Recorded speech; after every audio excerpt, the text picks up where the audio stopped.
FIR 2019 ला विमानाच्या अपघाताबद्दलच हा त्या मुंबईच्या एका पोलीस स्टेशन मध्ये घाटकोपर मध्ये रजिस्टर केलेला आहे। म्हणजे हा FIR होऊ शकतो। तिथे सुद्धा ऍक्सिडेंटल डेथ रिपोर्ट तो होताच, त्यानंतर हा FIR झाला।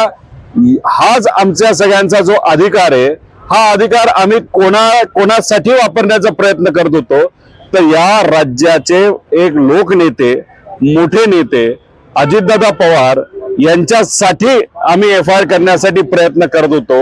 आणि हा FIR झाला 19 ला।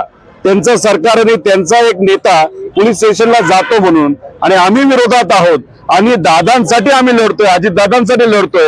एवढं करून सुद्धा, बोलून सुद्धा, पाठपुरावा करून सुद्धा दादांचा FIR घेतला गेला नाही। म्हणजे कुठे ना कुठेतरी काही प्रमाणात काळबेर हे कुठेतरी आता सिद्ध होत चाललेलं आहे। काल जेव्हा VK सिंग आला, 11 साडे11 वाजता VK सिंग या कार्यालयामध्ये आला होता। पत्रकार इथं आले होते। पोलिसांकडनं पत्रकारांच्या प्रति फार चुकीच्या पद्धतीची वागणूक त्या ठिकाणी दिली असं आम्हाला कळालं। पत्रकारांना आत घेतलं नाही। VK सिंगची गाडी आणि त्याची सिक्युरिटीची गाडी ही आत घेण्यात आली होती। तुम्ही जर बघितलं असेल, त्याची जी सिक्युरिटी आहे VK सिंगची, त्यांच्याकडे AK-47 अशी बंदूक तिथं होती। आता VK सिंग आलाय कशाला, तर इंटरोगेशन साठी आलाय। कुठं आलाय? महाराष्ट्राच्या CIDच्या प्रमुख कार्यालयामध्ये आलाय।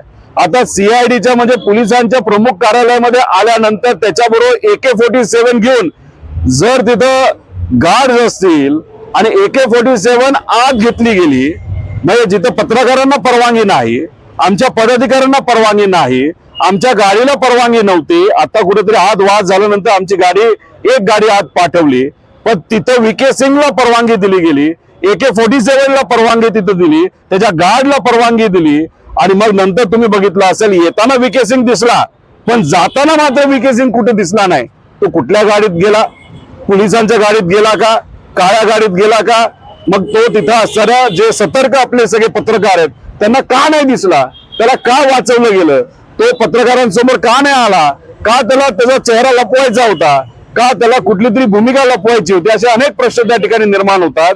पण आज CID कडे आल्यानंतर अधिकारी कितीही चांगले असले तरी कुठे ना कुठेतरी यांच्यावर दबाव आहे, आणि हा दबाव असल्यामुळेच FIR दादांचा त्या ठिकाणी घेतला जात नाही।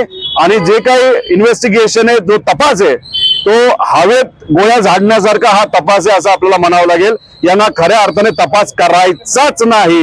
याला त्या VSR ला वाचवायचे, DGCA च्या वाचवायचे, आणि